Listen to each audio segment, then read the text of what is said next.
આજ મેં નાસ્તામાં કાંઈ જ બનાવ્યું નહોતું, કેમ કે ઠંડી રોટલી પડી ગઈ છે. તો એની સાથે સૂકો નાસ્તો ખાઈ લેશું. સૂકો નાસ્તો અમારા માટે જ છે, પણ ખુશી લંચ બોક્સ ફિનિશ કરીને આવતી નથી, કેમ કે એને હું પહેલેથી હું ખવડાવું છું, તો એ આજે અધૂરો મૂકીને જ આવે. હું મારું બધું જ કામ કમ્પ્લીટ કરીને ખુશીને પિકઅપ કરી અને વિચાર્યું કે થોડીક ખરીદી કરતા જઈએ.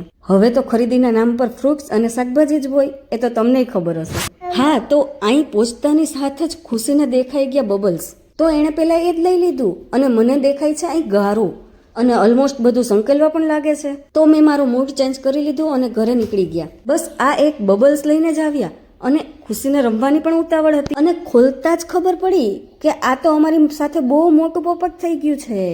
આમાં કાંઈ લઈ લેવાનું નથી. કેટલી મહેનત પછી તો મારાથી થાય છે. બાકીનો તો નકરો ઝાક જ છે. આમાં સારું થયું મેં કાંઈ લીધું નહીં તો મારી સાથે બહુ મોટો સ્કેમ થઈ જાય. થોડુંક રમ્યા પછી અમે લઈને બેસી ગયા હોમવર્ક. અને મેં શું જોયું ખબર? તમને કાંઈ ગડબડ લાગે છે કે નહીં તો કહેજો. એક વાત તો કહી દઉં કે આમાં સ્પેલિંગ મિસ્ટેક છે. હવે આ ચેક ચાક વાળી બુક કેવી લાગે?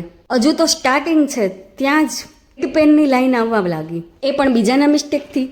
ચલો તો હવે એને કવર કરી દઈએ, તો જો થોડુંક ચેન્જ થઈ જાય. અને હા, હવે તો કવર પણ કેવા મસ્ત આવે છે, ડાયરેક્ટ ચિપકાવી દેવાના. અમારા વખતે પેપરના કવર કરતા અમે, અને આખું ફેમિલી લઈને બેસીએ ને ત્યારે થાય, નહીતર તો એમાંય ફુગા થતા. આમાં કાંઈ ઝંઝટ નહીં, પહેલેથી જ બધું કટ કરેલું હોય, ડાયરેક્ટ ચિપકાવી જ મારવાના. લુક વાઇઝ પણ સારા લાગે.